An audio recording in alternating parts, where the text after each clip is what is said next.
Morning, good afternoon, and good evening, ladies and gentlemen. It's so good to see you all. My name is Glynis D'Souza, and I'm so pleased to be the host for this session. At this time, I would encourage all of you to keep yourselves on mute, but please feel free to use the chat feature if you'd like to say hello or maybe ask a question, and our moderators will be happy to direct these to the presenter at the end of the session. Of course, as always, we greatly encourage you to get a copy of the book, either paper or an online version. So dear friends and guests, the last seminar on science and the God Elusion gets underway today. I believe from the responses that we have that these discussions on some of the most profound questions about the origins of life and of the universe have been very engaging. There are calls, of course, for more of these, and we will review that opportunity at a later date. However, we want to bring up something else at this time. Of course, you know that I, as the host of these seminars, have announced at all of the 3 previous sessions the fact that these seminars were being recorded. That being said, in the interest of the common good, we are now looking to put the Zoom recordings of these seminars on a public channel on YouTube. But we thought we should formally let you know, of course, and ask if any of you have any reservations on this matter. We respect your privacy. If any of you have a reservation, and of course I hope that you do not, we would have to drop the idea altogether because the recordings at this time cannot be edited. I would therefore request you to contact Robin Arthur at his email address, should you have it, or it'll be posted in the chat, by Monday, the 6th of July. Thank you so much for being present at all these seminars and making these discussions so very engaging. It could not have been a success without you. It's hoped that we shall meet again soon. Let's now get to our main presenter. Robin Arthur is a newspaper editor and a columnist who won the Pan Asia Journalism Award in 1995. One of his books, Can the Poor Inherit the Earth?, won great acclaim from UN organizations including UNESCO and the UNDP. Right here in Canada, Arthur worked very hard to develop an appreciation of interfaith dialogue. In fact, between 2011 and 2016, he convened 3 very successfully staged spiritual diversity conferences, paving the way for the establishment of an interfaith council in the city of Halifax. Arthur lives in Halifax, Nova Scotia with his wife, Teresa. Please help me welcome Robin Arthur to present his study on the most recent book, Science and the God Elusion. Take it away, Robin. Oh, thank you. As always, Glynis, thank you very much. Good morning, friends and guests. A couple of years ago, I was told this story about a plane crossing the Florida coast as a storm was brewing and 2 of his engines were failing. As the turbulence got somewhat scary, the pilot hit the public address button and told passengers, "We're in trouble, folks. I'm doing an emergency landing, but prepare for the worst." So gloom spread across the cabin, and a retired pastor rose from his seat and called for calm. "Times like this call on us to pray," he said. "So may I request that all of you bow your heads?" Everyone did as told, and but for one young man at the end of the cabin, the pastor, who was annoyed and said, "Why don't you bow your head, young man?" "Well, I don't know how to pray," he said. "Oh, well, okay, then do something religious," the pastor shot back with some annoyance. So the young man got up, walked down the aisle, and sent the hat around for a collection. Okay. Slides on religion fill the pages of joke books today. In any case, in the tradition of people of all faiths, let's begin this 4th and last seminar on science and the God Elusion with a 1-minute silent prayer supplicating the Holy Spirit or your own inspirational and spiritual source for guidance and blessings as we seek to understand the mystery and the truth of life. Please contemplate.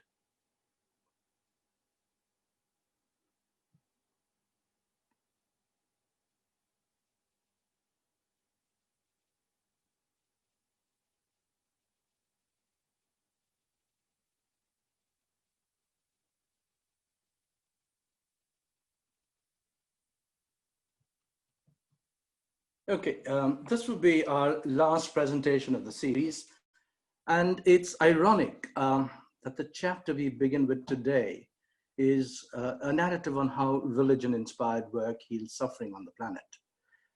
It comes at a time when the planet and its scientists have been foxed with COVID-19, which has in a quick sweep taken more than 500,000 lives across the world, recognizing no borders or the self-acclaimed greatness of nations, the rich and mighty, the poor or the marginalized. Everywhere it is being said, COVID-19 is getting the world to sit up and think and to look at themselves again in a new light, to turn to our neighbors and seek ways to bring comfort to them. Across the world, we have seen videos of people supplicating to the Creator on the streets, acknowledging that there is power greater than ourselves. The virus has made us look at life from a new lens. So let's begin with the chapter, How Religion-Inspired Work Heals Suffering on the Planet. But before that, let me read you a small epigram by Christopher Wepner, who is Roxana and Stephen Wepner's 8-year-old son, who made that observation, or who made the foregoing observation in a conversation with the family at the dinner table sometime last year. This is what he said: God is not like a 1 + 1 = 2 thing. What that young, bright lad tells you is that you cannot discover God in mathematical equations or in scientific or in science laboratories. So I would like you to contemplate on that as we begin examining the last 2 chapters. In the chapter, How Religion-Inspired Work Heals Suffering on the Planet, I take the reader back some 17 centuries when in 313 AD, the Edict of Milan opened up the windows of progressive thought, and euphoria swept across Europe as persecutions of the church were halted and monarchical societies broke down. This was soon after the execution of Jesus, when the first churches were variously organized. Christianity swept across the West, bringing in a new morality. The revolutionary teaching of Jesus Christ preached by Paul brought about a wind of change, halting infanticide, a morally shameful practice perpetuated in Europe by monarchical societies, abolishing slavery, emancipating women, providing the tools to lift up the poor and marginalized, as well as providing for orphans, fostering justice and alleviating the sufferings of mankind. Christianity also sought to reform and overthrow the enslavement of women, the other of the repressive social ills in European society at the time. As a consequence, women were included in the life of the church and were set free from the shackles that bound them to Greco-Roman orthodoxy. The same exhortation by Paul, the apostle or the disciple, neither slave nor free, worked its way down the centuries to put down slavery. Universal education came about with the Protestant Reformation in the 16th century, and the progress of science stepped up as scientists with Christian beliefs led the way. In modern times, the church has acted with compassion in the face of violations of social justice to redeem people from the brutality of communist regimes. Pope John Paul II, Pope John Paul II's papacy had an indelible impact on the world with his influence in the fall of communism in Central and Eastern Europe. Indeed, religion can be a force for creating change in the world. There is evidence of this in the countless organizations that address poverty and marginalization and which reach out to incarcerated youth in penitentiaries with dedicated programs for reform that ultimately oversee the transition of past offenders into the mainstream of society. This is not being said to diminish the humanitarian work that secular NGOs across the world are engaged in. That work is evidenced and acknowledged. This brief narrative is only to rivet the attention of how religion has been a moral force creating change in the world down through the centuries. Mother Teresa's work, for example, first in the slums of Calcutta, then through the missionaries of charity she founded in 1950, may have touched millions of lives. Her missions were spread across 133 countries, managing homes for people dying of HIV, AIDS, leprosy, and tuberculosis, as well as operating soup kitchens, dispensaries, and mobile clinics, orphanages, and schools. In much the same way, other faiths, Baha'i, the Jewish, Muslim, Sikh, and other faith groups as well can be seen around the world standing together to effect change. At the 2016 Spiritual Diversity Conference I hosted in Canada, Dr. Ann Boyles, editor of the Baha'i World, talked about the Baha'i experience in Vanuatu, a nation located in the South Pacific Ocean, and where in 2015, the tropical cyclone Pam passed directly through, bringing in its wake devastation. But unfazed by the misfortune, Baha'i youth reconstructed shelters and led villagers back towards their destroyed gardens, urging their elders to replant. The replanting was a way to ensure that in 3 months' time, all families in the villages would have enough food to survive, Dr. Boyles told me. Several Jewish organizations in the United States are focused on fighting social justice and human rights issues. Trua, for example, brings a rabbinic voice and the power of the Jewish community to protecting and advancing human rights in North America, Israel, and the occupied Palestinian territories.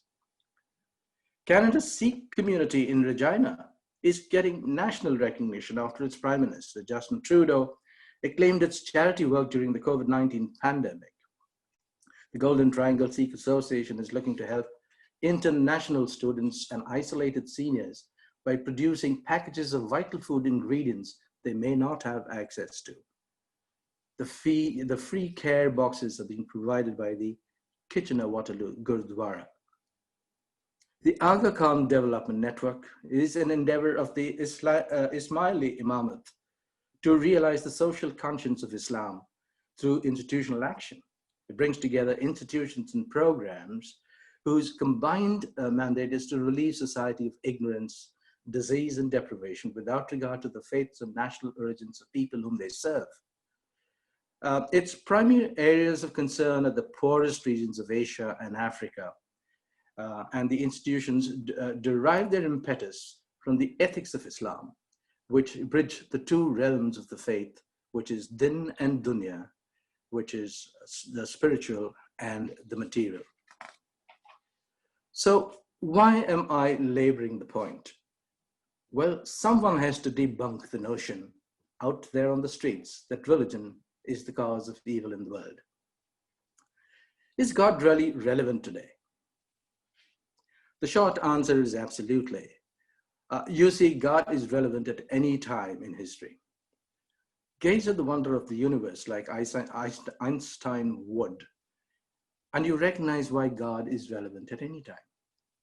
Dr. Gerald Schroeder, eminent scientist and author of the book, The Hidden Face of God, has rightly observed, in our arrogance, we forget we have limits that ultimately constrain what we know. To reap the beauty of the world, we too must work from the bottom up. The spiritual must first enter the physical before life can flourish. That God is absolutely relevant today is premised despite the scientific assumption that we are a bag of atoms that have evolved from random reactions of chemicals around the universe. This may sound like nasty sarcasm, but although one might try hard as we can, it is challenging to stomach the point of view that the mystery of the human spirit, the complexity of human behavior, the factors priming reason, emotion, or imagination have come together by serendipity, the chance arrangements of amino acids. If science cannot come up with the answers to why do we have a universe instead of nothing at all, if science cannot tell us why we are here and what happens to us after death, God is absolutely relevant today. Richard Dawkins, in his book, The God Elusion, urges his readers to examine a world without religion, building on John Lennon's song, Imagine. He sees a nirvana in that scenario. I ask you to instead imagine a godly world living the Sermon on the Mount. Imagine a world where people love their enemies, do good to those who harm them. Imagine a world that is poor in spirit, that hungers and thirsts after righteousness, a world that is merciful, pure of heart. Imagine a world of peacemakers. If you can imagine a world like that, you do not have to imagine a world without religion. God is seen in the goodness of humanity. On the Mount of Olives, Jesus sat his disciples down and talked to them in parables of feeding the hungry and the thirsty, of welcoming the stranger, of clothing the naked, of comforting the sick and those in prison. Then he said to them, "Truly I say to you, as you did it to one of the least of these my brothers, you did it to me." God will be relevant to the universe for as long as the set of laws that govern it must prevail.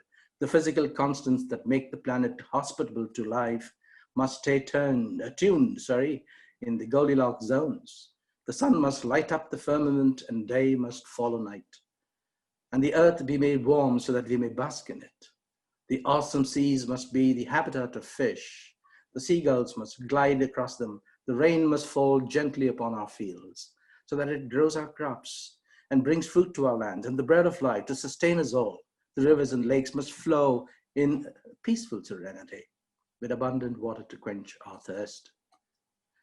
He will be relevant to mankind for as long as a child must be born to bring joy to a mother, so that love will prevail and become ubiquitous, bringing serenity to the soul, compassion for the marginalized, and a sense of social justice for all. Man will witness his presence for as long as the moral law stands between right and wrong.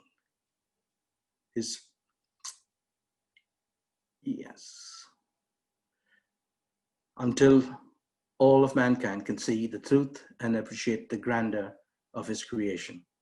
And the heavens and earth shall become one God. God will be relevant until death, the last enemy, has been conquered. In an addendum to this book, I carry excerpts and short presentations from faith leaders of the region to demonstrate the commonalities in religion. Between 2011 and 16, I hosted some 3 spiritual diversity conferences in Halifax to deepen public understanding of the different religious traditions, find commonalities, acknowledge differences, and advance in appreciation of religious diversity.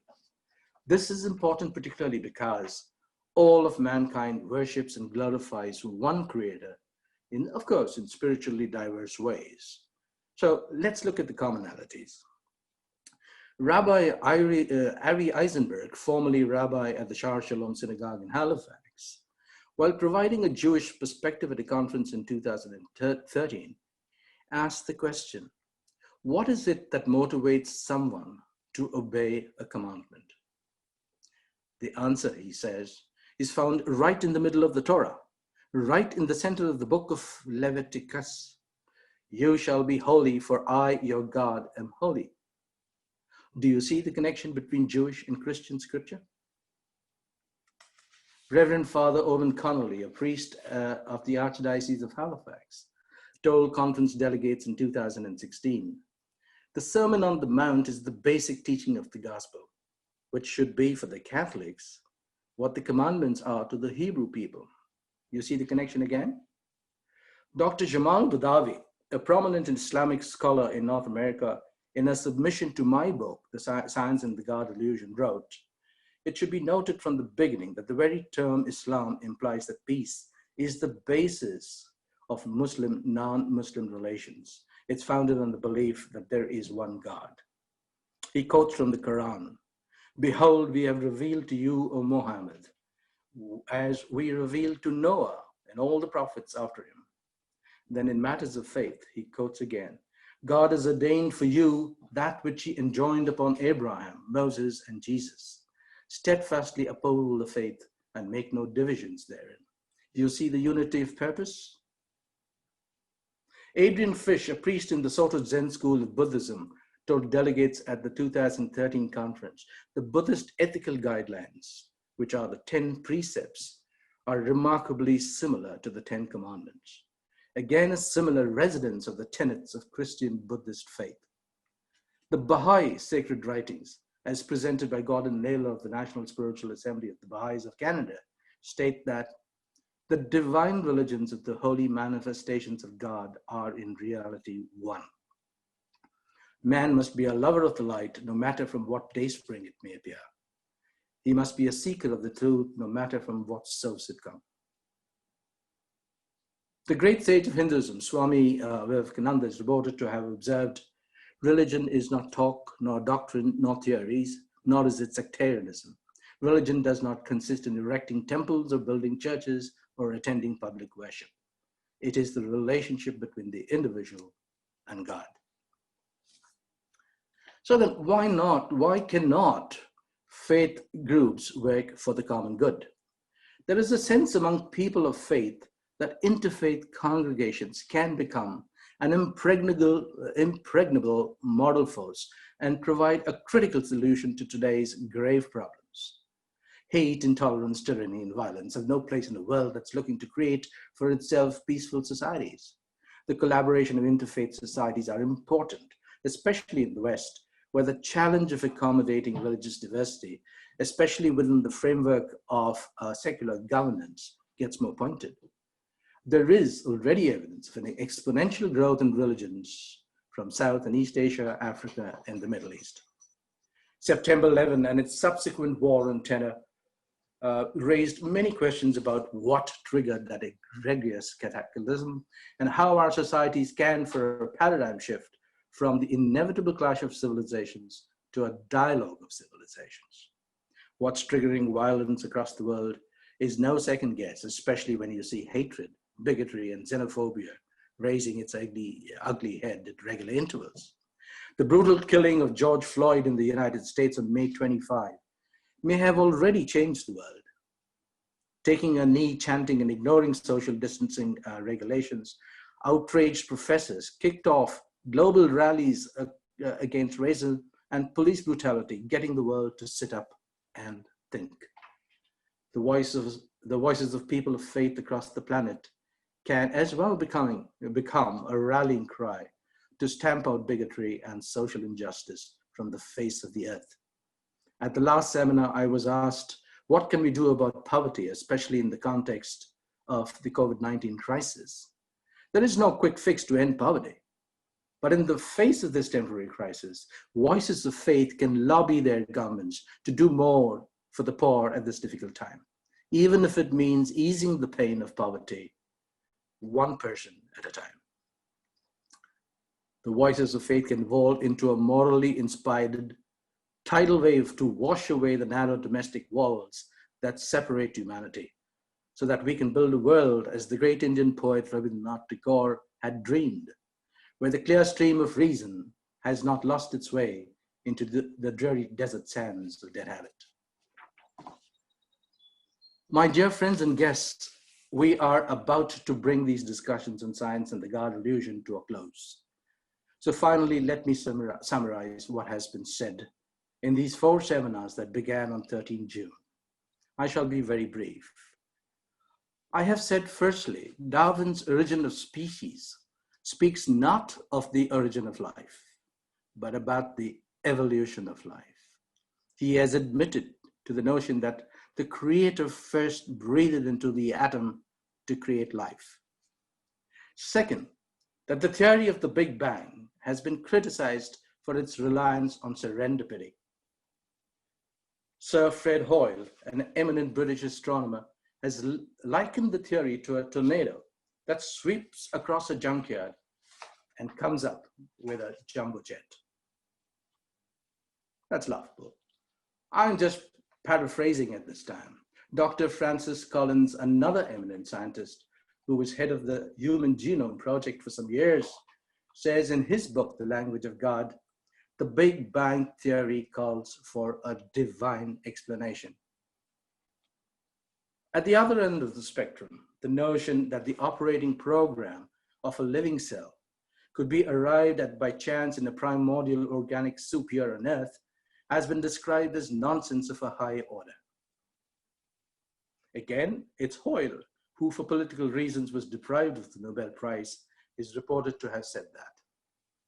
Dr. Gerald Schroeder, who wrote the book The Hidden Face of God, tells us that Stanley Miller's attempt to prove that amino acids could actually develop into complex molecules and then form proteins and subsequently life was one long study in failure. Lastly, the meat and bones of my book speaks of the elusive God that you cannot find in mathematical equations or in science laboratories. It's futile looking for him there, I promise you.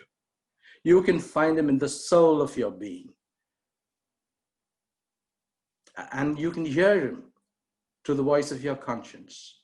And you can see him in the goodness and wonder of life. Let me end with Einstein's observation on that. He to whom this emotion is a stranger, who can no longer pause to wonder and stand, wrapped in awe, is as good as dead, a snuffed out candle. Thank you, friends and guests. Well, it's Q&A time now, and we can now take questions.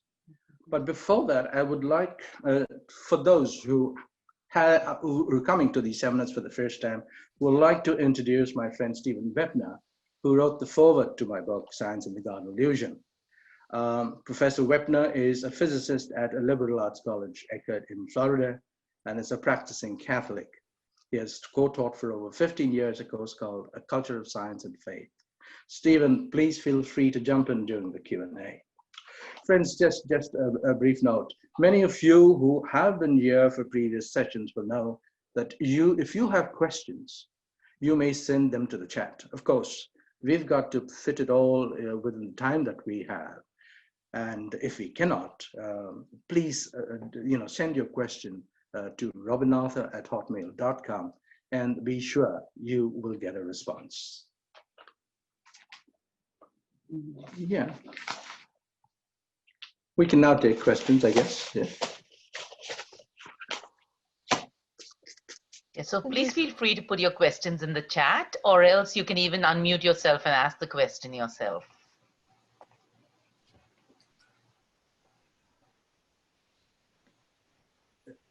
It appears there was great clarity in today's presentation. No question. I was just going to say, Uncle.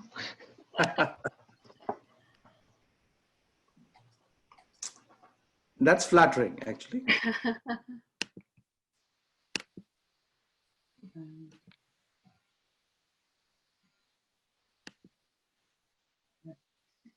Yeah.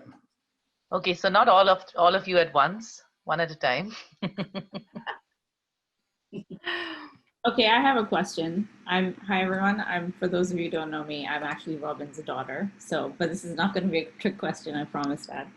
Having written the book, and I know that you spend a lot of time researching it, a lot of time reading texts, which were not easy to understand the first time sometimes, and so you read them a second and a third time to make sure that you got all the science right. In looking back on the process of writing this book and of kind of going over the arc of putting it together and like where you landed eventually, looking back on that process, would you do anything differently?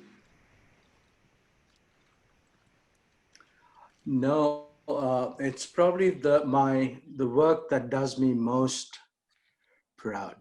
I mean, I've said this before, I had put the book down several times because I couldn't come to grasp, there are some scientific notions and I needed help. And so I would put down the project, but I got back to it for some reason. And I saw that I was getting somewhere with it. I was beginning to see that, that we could debunk theories that the modern atheist at the altar of science has been putting out onto the streets. And I thought there would be a lot of work done. So reading, Sir Fred Hoyle and his impressions of what the Big Bang says to him. Reading Francis Collins, the man who called it, who said the Big Bang, calls for a divine explanation. There's Gerald Schroeder, who talked of Stephen Miller's, experiment with amino acids as a one long, exercise in failure. And I read so many others on the subject, which ultimately told me I was close now to debunking that theory.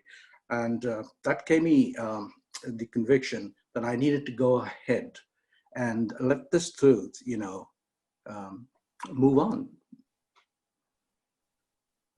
I don't know if I answered that question, Golda. Have I said at least something? Yeah, I think you did.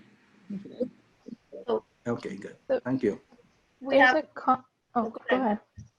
We have a question from Joe Ferns. I can't hear. Oh, you can't hear me. Is it better now? I said there's a question or rather a comment. No, I can hear you now. Okay, from Joe that says, when one mentions religion is the cause of dissent in the world, how can you pick just religion? I think money is the world's biggest downfall. Can you expand?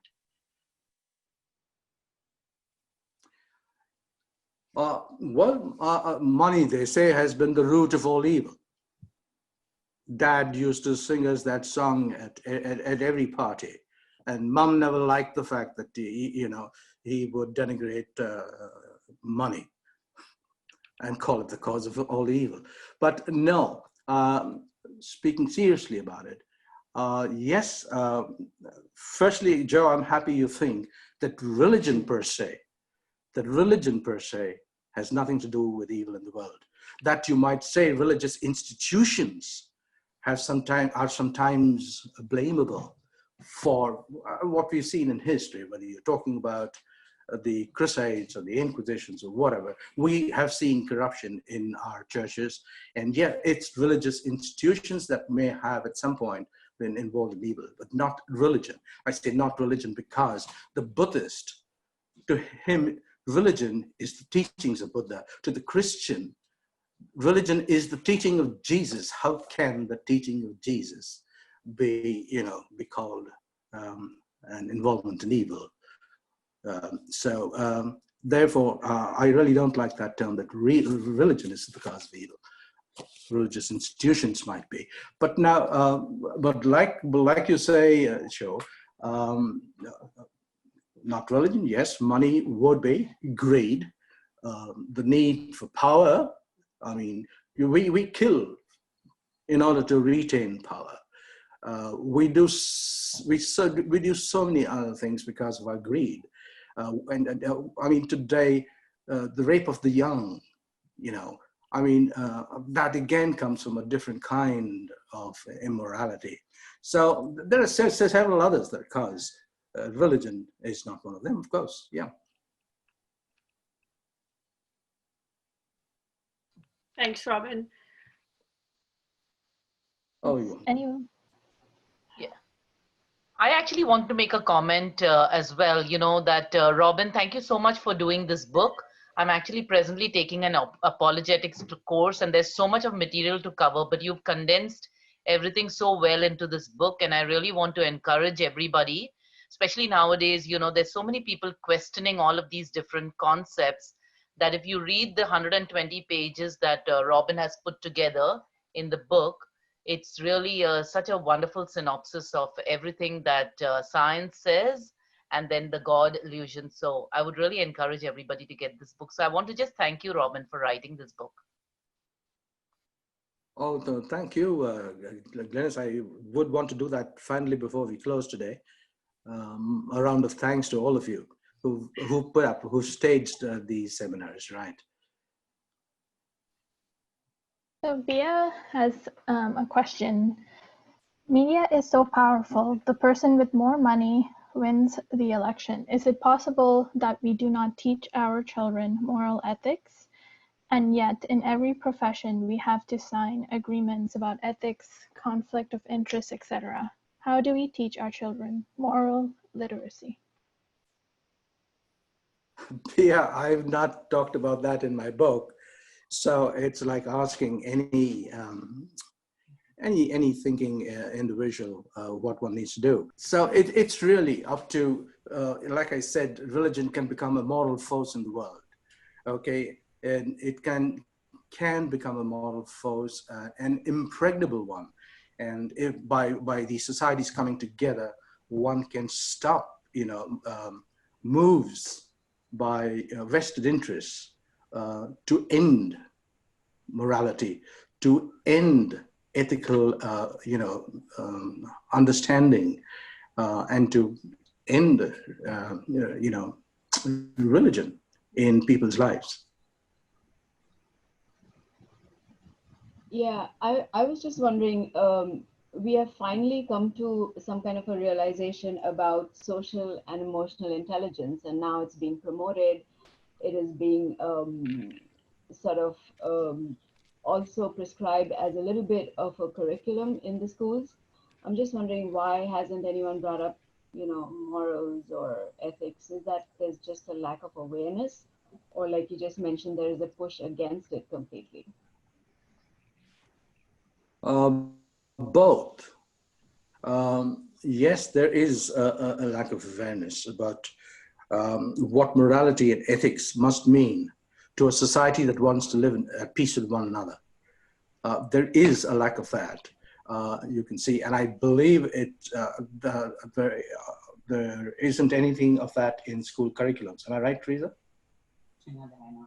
Hmm? I went to a Catholic school. So. Yes.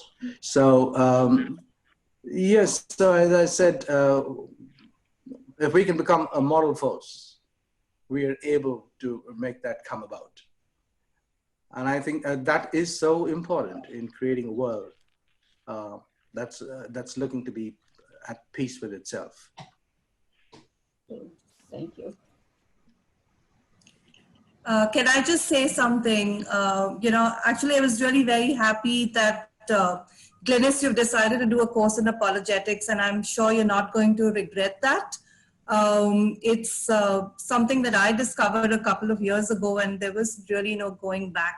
So I'm really glad to be part of this panel. Thanks, Vimla, for inviting me. And I think we've touched upon lots of key issues, but I think today, especially, I think the question about religion and what is it that we can do with our children, I think that was the question. And my experience is, let's not wait, for organizations or schools and things like that to do it. We can do it in our own homes. I think that's really key, is keeping our families connected to church, to, whatever we believe in. Because at the end of the day, that is what the conscience is all about. And I think in times of difficulties, it will help them discern right from wrong. And I think it's that constant reinforcement of positive messages, things that we hear from the Bible. I think, Robin, you've quoted a lot today. And I think I like your slide about how you summed it up. And that really is the core. So I would say, let's keep, our youth, keep ourselves quite attached, so that we get constantly, we're talking about media, and why should really they be, the ones responsible, when we can do that in our own homes, in our own, little groups, etc. And I find that doing that with the youth, I've done some work in that area with my own kids, the school kids, etc. And I've seen such a difference in the children that I've worked with and those, who really didn't have an opportunity to do that. So I think it's up to each of us to also do that. Very well said. Very well said. No question about that. Yeah. Thanks, Lola, for joining. I know the time difference in Dubai, but you've joined, and thank you. That was really important. There is a question from Rocio. Rocio, do you want to read it out?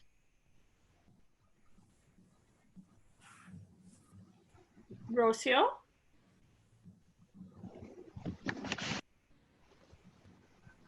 Okay, I'll read it out. Go ahead, Vimla, please. Oh, okay, go ahead, Rocio.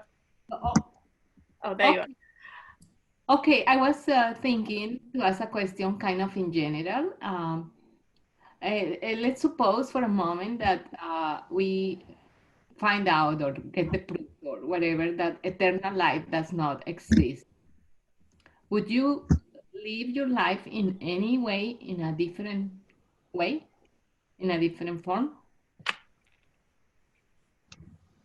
Well, yeah. So if you're asking me that question, I firstly would be reluctant to believe there's no eternal life, because I would think that doesn't make sense to me. Why would a creator, okay, that's set up a universe so magnificent, and then create the most complicated prospecting life, and that is a human life? Why would he let all of this happen when it all burns to ashes? No, it wouldn't. But let's say yes. At some point, I am convinced that there's no eternal life. I would see no reason to change. But then you would ask, aren't you going out on a limb to live a morally righteous life? And yes, I am. And because it's this spirituality that has led me to understand that if I am not, I am told in scriptures, I am a holy God, so you be holy as well. So it tells me that I have parameters, to live by. I must live to certain standards. I have a soul. I need to be compassionate. I need to understand, what's pleasing to my Creator. And so, yes, I would not change my life if I know there's no eternal life after I'm gone. No. Because if I imagined, okay, then I would probably be engaged in evil. And that's not what any of us want to do. Thanks, Rocio. The next question is from Stephen Wepner. In hosting the interreligious conferences in Halifax, did anything surprise you about the discourse? What surprised me about the discourse, did you say Stephen Webner? Yes. Yeah, what surprised me about the discourse was the fact that people were passionate about, just about every topic that, was picked up. With every presentation that was made, there was so much of enthusiasm. We saw that, Muslims and Hindus were getting on like a house on fire. We saw likewise that, the Baha'is and the Muslims and everywhere else, there was a real denunciation of evil. And while each of them presented, we saw there was, basically the basic truths of a life, were enunciated at all of their presentations. And so in a sense, it told me what that, religion, we acknowledge differences, but we also find commonalities. And therefore, if they come together as a force, they become an impregnable moral force that can change the world. Thank you, Robin. There's a comment from Michael. Michael, would you like to read it out? Michael? Yeah, sure, I can. It was just a comment on the first question, I think, that was proposed in terms of, money and religious institutions being, part of the reason for dissent in the world. But I was just trying to bring up the idea that it's also not necessarily religious institutions either, because religious institutions are made up of human beings. And that goes back down to kind of like what we were getting at with the idea of ethics and morality, right? Because those human beings are the ones who choose to act based on their intellect and will, right? The freedom they have with that to do good or to do bad, right? So that kind of takes part into it too. Because I don't think there's any religious institution that is created for the sole purpose of doing wrong. Yeah, I like your last line, that no religious institution has been created to do wrong. Yes. So, but like they say, like the purity of water, can get polluted simply because you place them in rusty containers. And so man with his weakness, I mean, which is why we say the church is comprised of fallen people. Because of the weakness of humanity, we see people fall, we see priests fall. So I see, actually, Beatrice is just gone. Yeah, so it's a long question. It's about your first seminar. He said, Dr. Gerald Schroeder postulated that life did not evolve through random reactions over billions of years in energy-rich ponds. The fossil record has laid waste to that false assumption.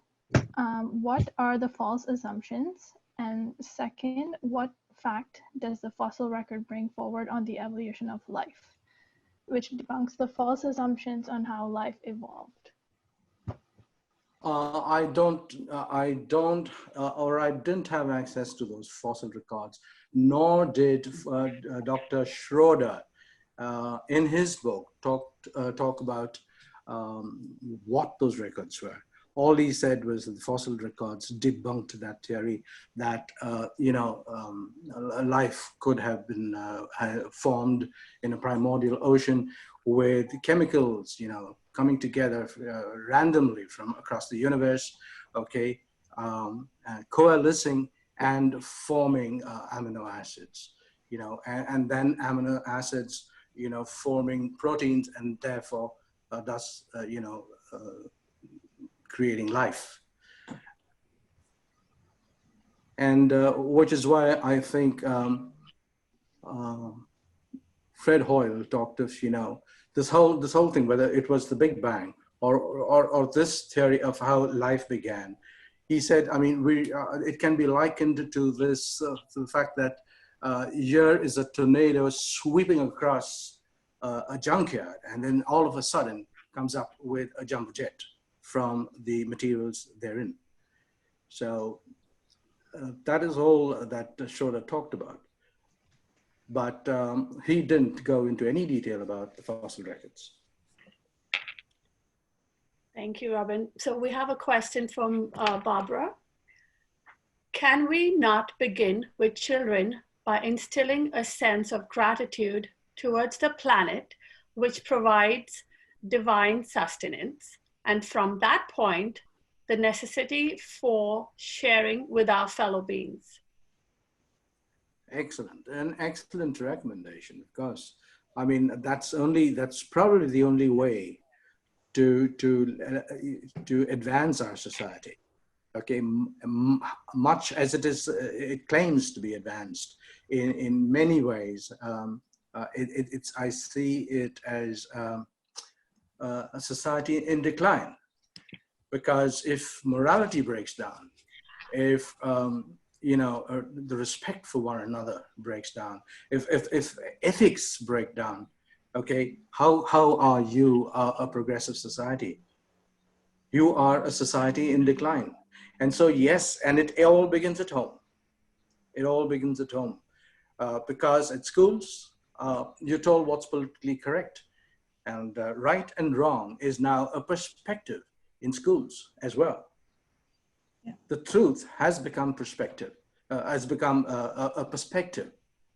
And so you don't, and so likewise, I mean, I talked about morality, the science in the church. You are obligated to your society on moral grounds, not on a morality principle, but on a principle of social responsibility. And so therefore, I think the way to begin an education of the young to issues of morality and ethics must begin at home, because outside the home, we see a secular world. And in a secular world, right and wrong is a perspective.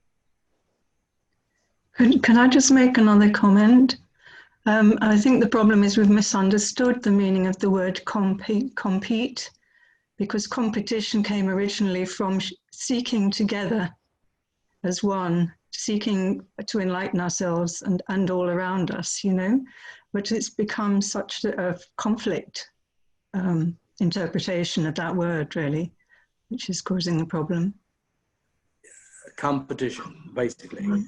Yeah, to seek, originally it meant to seek together, com being with. Yes. Petere, the Latin, to seek. Okay. And so we should be seeking to help each other and to care for the planet. Rather than to do better than the other. Exactly, yes. That is correct, absolutely. I mean, it's one big rat race, and which puts the noble purpose of societies, you know, into a back burner. You're quite right that, yeah, whereas I think to seek amongst societies are social capital. And if we ruin societies by a degraded, sense of what is right and wrong, we even affect our capital. Because human capital, I think, is at the heart of any growth in society. And therefore what you say is important, yes. We are not really in the business of competing on matters like this, and instead seeking to collaborate as one people. I am sorry to interrupt here, but I just wanted to be cognizant of everybody's time. It's at top of the hour at 12 o'clock, but our host, Robin, has very graciously agreed to stay on for another 10 minutes. That's 10 minutes past the hour, to answer any further questions that you may have. If you have to drop off, we understand. And we wish all of you in the US a very happy 4th of July.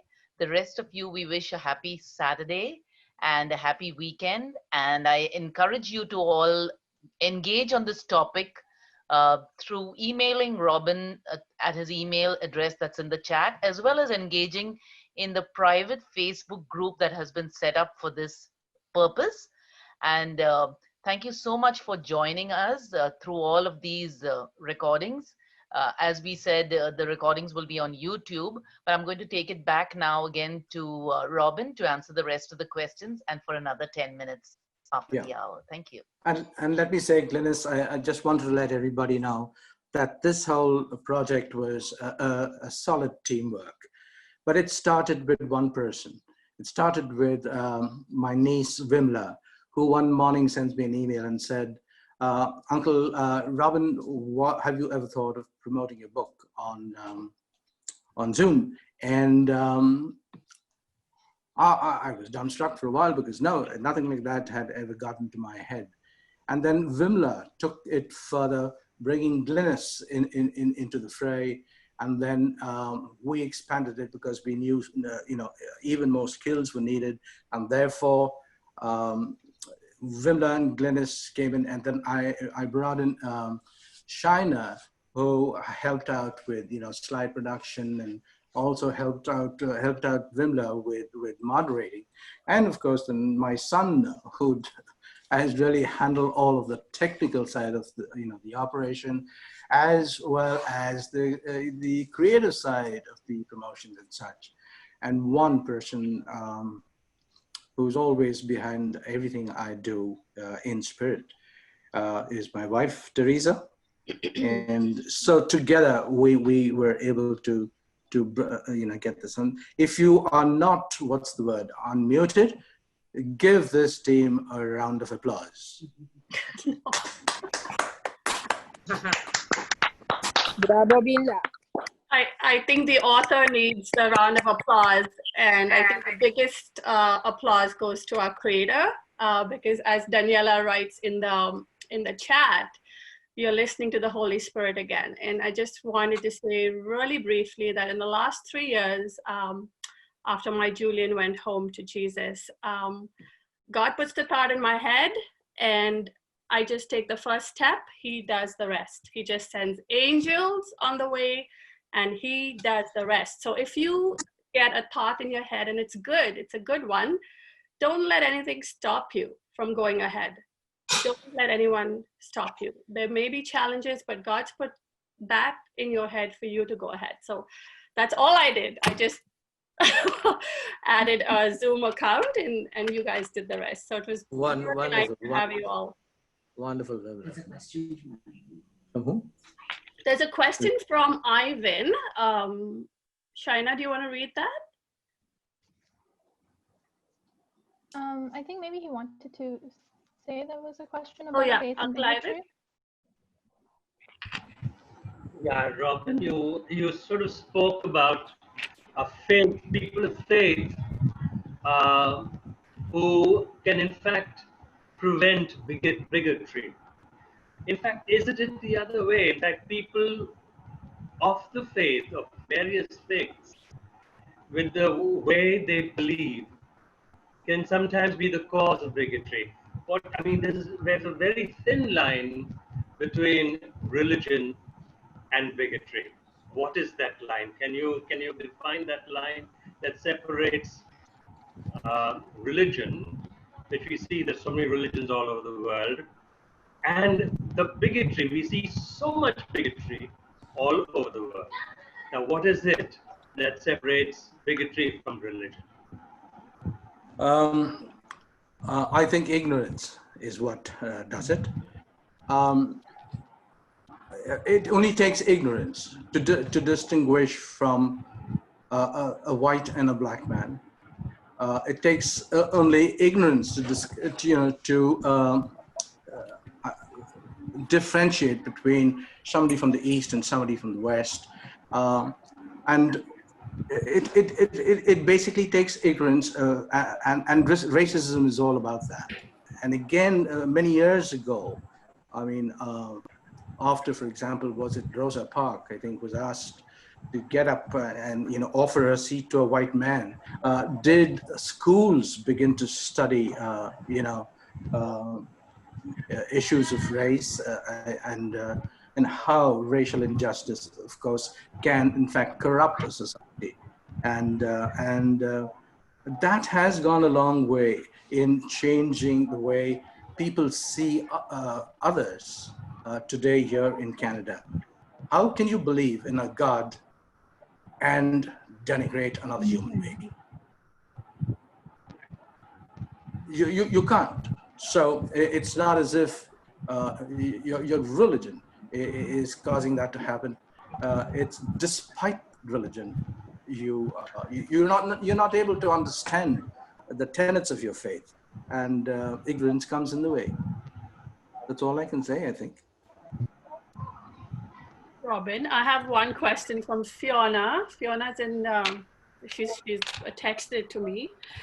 We have heard so much about mind over matter and the power of positive thinking. Our youth are reading books whereby one can train the mind to believe you can heal yourself from perhaps insomnia or cancer or any other disease. What are your views on this? I don't think I'm qualified to answer this. Anyone else? It's a different study altogether, and something that I have not approached as yet.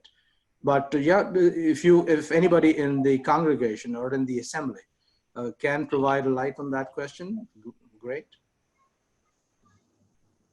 I think I can take a stab at that. And it's right. You know what Fiona says, there's a lot about dig right into yourself, self-love, and, kind of love yourself. You can do yourself, you can heal yourself. I think that's a little bit of a different philosophy as to, leaning on the Creator and leaning on the Holy Spirit, as opposed to just, looking inwardly. Yes, you do look inwardly, but that's not the whole crux of everything, right? You cannot find all of the answers within. You have to look to a higher source. So yes, there is a lot of transcendental meditation. There's a lot of mindfulness, and that's a good thing, but it can be the only thing where you can find fulfillment, and it can replace believing in a higher power or God. That's what I think. I don't know what anybody else takes a stab at. If Fiona was talking about is there truth in how the spiritual can actually work in your life? Of course, of course, of course. I mean, how I would think 6.5 billion people on the planet connect with God through a spiritual connection. You see, and that is a fact. I mean, we time and again, many times in the day, feel touched by God. We feel touched by God. We know He has acted in this, in this case. We know He is, He's around. He's got our back, and so spirituality is truth. Is truth.